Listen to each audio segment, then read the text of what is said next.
Thanks for tuning into the Carry Handle podcast. Here's your host, Bryce and Kevin.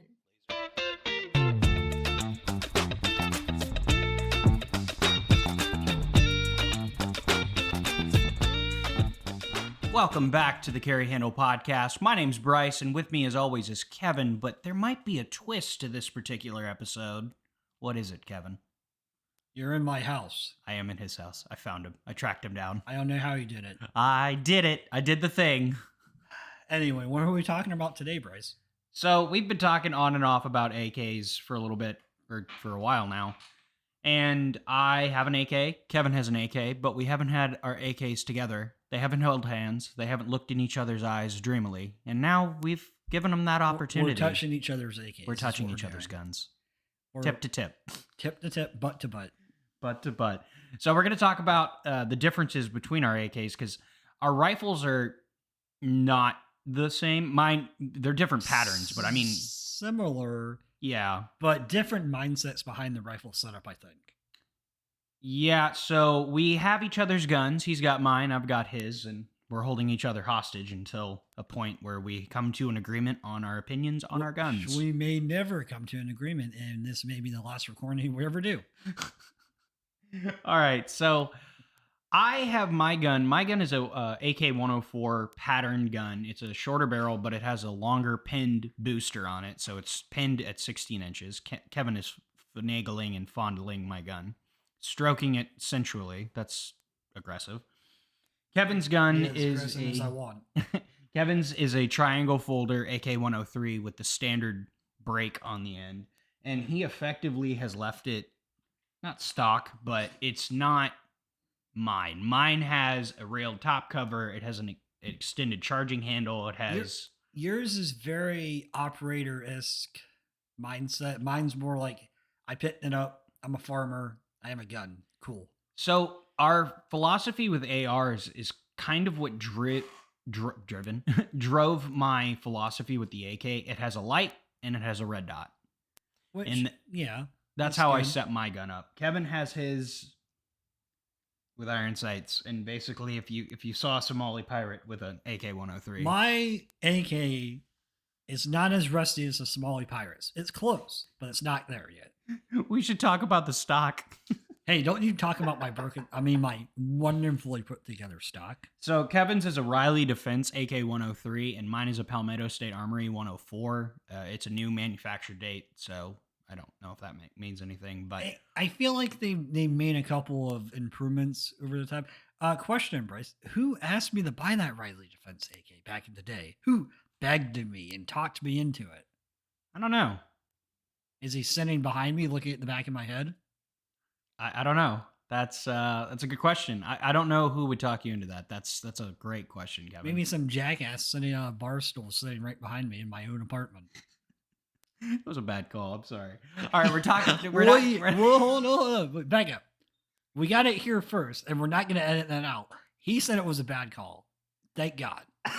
Moving on from that. Go on. He got the soundbite he wanted. Yes, I did. I feel cornered. That was the whole point of this podcast. A cat. We could cancel it now. Kevin's gotten what he wants. Yes. So for the past day or so, we've been playing with each other's guns and seeing what we like and what we don't like. And I think we have a pretty good idea of what we have pretty good opinions on them now. I've always liked his gun. I like an iron sight classic wood furnitured AK with the triangle folder. Aesthetically, I think it looks phenomenal. However, I'm also a little bit more restless when it comes to my guns. They don't ever really stay the same. So I can definitely cop to that. So, Kevin, my gun has a little bit more going on. Do you want to take the lead here? Yeah. So your gun does have more going on. And I do kind of enjoy how you have it set up a little bit. I do like the light. I like that. I like the red dot that you have. I not too firm on the $100 and whatever angle grip. What is this again? So I found what's it called? So let me tell him. So it's a Rail Scales LDAG or Anchor. I think the Anchor is the M-Lock version, but it's one of their aluminum hand stops. That's going to pick up on the audio. Stop doing that. Now I have to cut that out. Thank you. You're welcome. It's a aluminum hand stop, but they kind of go for silly money. But I got mine as a blim, but it probably wasn't the best investment. It looks really cool, but it's a 1913 hand stop, basically. I used to have a BCM angled foregrip on it, reversed, but that's what that is.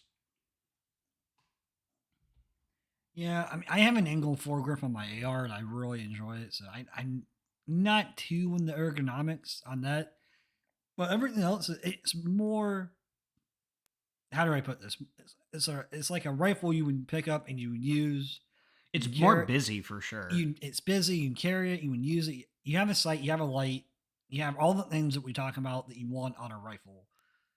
So I do enjoy that. I enjoy the folding stock to a degree. I'm not too keen on the plastic. I know it helps when the cheek rise and it doesn't get hot, but I mean that kind of takes away some of the fantasy of having an AK. You know, you got to bleed a little, you got to burn a little with the AK. But with my gun, I just don't want to look at it. I want to shoot it, and wire folders get hot in the Florida sun.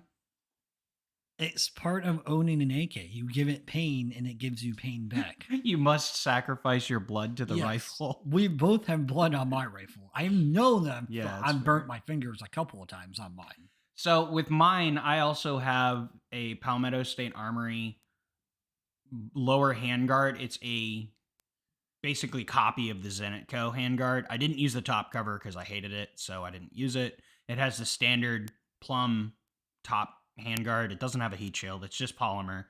But with the combination of the vertical angled foregrip, I have a Magpul rubber ladder on it as well, so the 1913 doesn't chew up my delicate hands. It makes it so I can position my hand not to get burned after long strings of fire. Now, granted, if you shoot it enough, AKs will burn you. That's unless you have a chassis, they're going to burn delicate hands. His delicate, manly, blue-collared hands. you. So with that, how I have the front set up, I also have one of the Midwest Industries clamp barrel mounts for the light.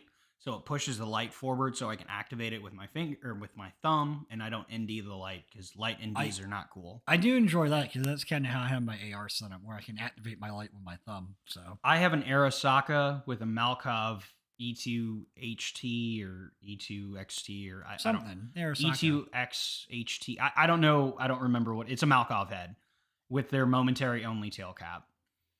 And yeah, so that's the front of my gun. It's set up. Basically, again, I set it up how I feel like we recommend people set up an AR. Yeah. I mean, I totally agree with that. And I like it to a degree. I don't know. I love the simplicity of my rifle. So we can move on to Kevin's rifle. His gun is a wood furnitured AK-103 wire folder. I mean, it's pretty, not necessarily bare bones, but it is pretty close. It's pretty close. Yeah, it's pretty close to bare bones. It has iron sights. There's no red dot. I feel like your gun is more of a toy. Yeah, and that's my mentality with that rifle. It's something that I'm not going to grab in the dark to bang the bad guy that comes into my apartment. I'm going to go for my AR. I'm going to go for my pistols. The AK, it was kind of an afterthought rifle, and I bought it to just kind of play with it because AKs are kind of a neat thing to get into. And I would recommend buying that for anyone that's interested in getting into AKs, just to get kind of a feel for the AK. And then move on to our rifle that Bryce has. Yeah, if you're more serious about continuing that path into the AK world. Well, so the one thing I think we can both agree on is your magazine release on your gun is way better. Oh, thank you for reminding me. I almost forgot about your nipple thick. I have a standard length magazine or paddle release on my gun. So tiny. It's so small. I got used to it, but playing with his, it's like so much better. Imagine just digging your hand into a piece of tiny metal and just do it multiple times over and over and over and over and over. Well, again. so I realized something. Your paddle release is more similar, or it's similar, not more similar. It's similar to the Polish Beryl, which is that 5.56 AK, and those have that longer paddle release. Interesting. And mine is more standard. I can use mine. I don't use magazines to bump to do the reload, so I don't take the magazine to bump out the other magazine. I use my Right. thumb and pop it out. Now, granted, my thumb is all cut up now because it got a little beat up from practicing that. A little bit up. You have a hole in your thumb. I do have a hole in my There's a thumb. hole there. Although I do have a nice callus on it. Yeah. It only took a couple thousand mag reloads to get that callus.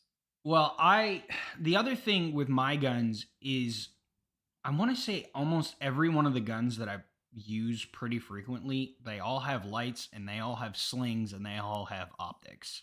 That's a pretty consistent pattern with my guns, with the exception of the carry handle gun, which only has a little Chinese peck on it, which is a toy. It's a toy. The laser light module is far surpasses the legal limits. Well, yes, it is a Chinesium full power. So if you want to do some bootleg eye surgery, you can absolutely do it. Yep. So yeah, that's just something that I like to do. Now one thing I like aesthetically on, if we're looking off of just what looks are, his gun is gorgeous. I love his gun just to look at, but to actually shoot it, it demands your respect. It demands so many things from you, namely your blood. Yes. And I will attest that she gets hot after a couple of mag dumps. Oh, I'm doing the good old Russian C clamp on the receiver because it's too hot to hold the foregrip. So one thing I think we both can agree on is the charging handle extension on my gun is pretty nice. I actually have one of the Zenitco copy. I think they're Ukrainian. It's a Ukrainian copy of the Zenitco charging handle. And it makes it a bigger, easier target to hit when you're reloading. And I think as an, I don't know, ease of or quality of life improvement, even if you have a factory gun, it's so much better than that small, nubby, sharp charging handle that you have. I begrudgingly agree with you on that. Yeah. So I definitely think that if you do nothing else, I mean, it's a $30 or it's a $25 part. I mean, they're great. Yeah, but $25, that's like almost half a box of 7.62 too. Yeah, but the company's in Florida. The company that sells it, it's Four Shooters, is where I got it. And Is they it actually, really? yeah, it's in Florida. Oh, wow. I think it's Central Florida. I got mine like in 2 days. Great. Now they know what state we live in, Bryce. Thank you. We've said where we live Have we? many times. Oh, I've forgotten. So, yeah, in terms of the other thing I don't much care for, initially, I have a 1.57 Scalar Works mount, and that puts my red dot at a lower 1/3 on a AR-15, and I basically took that off of my AR. And slapped it on your AK. I slapped it on my AK, but that effectively gives you a chin weld. Yeah. And initially, I hated it, and I was almost going to go to a lower mount. And then I started shooting it and using it. Now, granted, if I go prone, it fucking sucks. Well, yeah. How often are you going to go prone in a gunfight?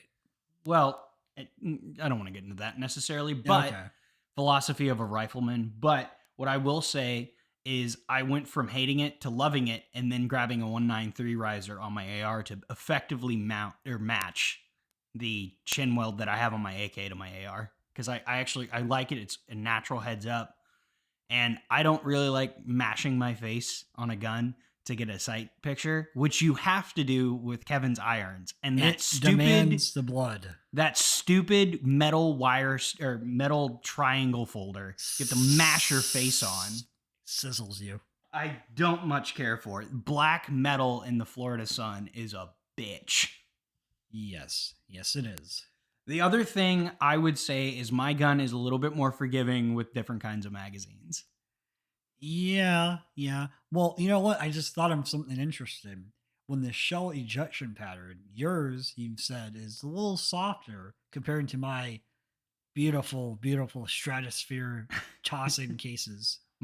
So the Palmetto State Armory guns are gassed a little bit more conservatively than most guns. I think the gas port is smaller on PSA guns than they are on a factory or a stock, more traditional AKM, especially a Wasser. Right. Yeah. My guns is like, how much gas do you want? Yes. All of it. All of it. Yes. Right now. I want to slam that bolt so hard. But with that, my recoil is lower. And later today, we're going to shoot them. But I mean, And we AKs might are make a AKs. video of that. We might take a little snapshot video. But in terms of just Ooh. handling, because I've shot his gun, so I already know. You've broken my gun. Oh, do we need to tell people every time you touch my gun that something breaks?